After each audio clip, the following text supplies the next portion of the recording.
गलतियों के नाम पौलुस रसूल का ख़त 5 बाब 16 आयत से 26 आयत तक, सफ़ा नंबर 182 और 183। खुदा का रूह और इंसानी सरिश्त।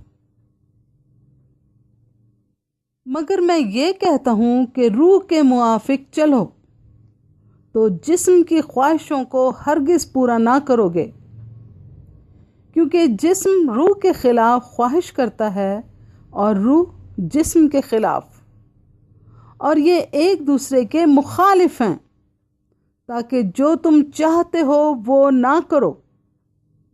और अगर तुम रूह की हदायत से चलते हो तो शरीयत के मातहत नहीं रहे।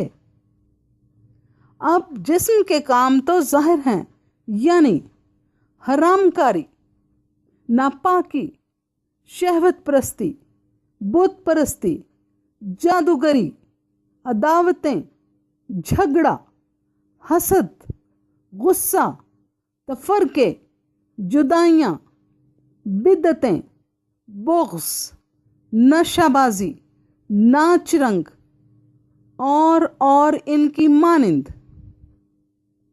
इनकी बाबत तुम्हें पहले से कहे देता हूँ, जैसा कि पेशतर जता चुका हूँ, कि ऐसे काम करने वाले खुदा की बादशाही के वारिस ना होंगे। मगर रूह का फल मोहब्बत, खुशी, इत्मीनान, तहम्मुल, मेहरबानी, नेकी, ईमानदारी, हिल्म, परहेजगारी है। ऐसे कामों की कोई शरीयत मुखालिफ नहीं। और जो मसीह यीशु के हैं, उन्होंने जिस्म को उसकी रग़बतों और ख्वाहिशों समेत सलीब पर खींच दिया है। अगर हम रूह के सबब से जिंदा हैं तो रूह के मुआफिक चलना भी चाहिए। हम बेजा फ़ख्र करके ना एक दूसरे को चिढ़ाएं, ना एक दूसरे से जलें। आमीन। खुदा के पाक और मुकद्दस कलाम के पढ़े और सुने जाने के वसीला से सब सुनने वालों को बरकत मिले। आमीन।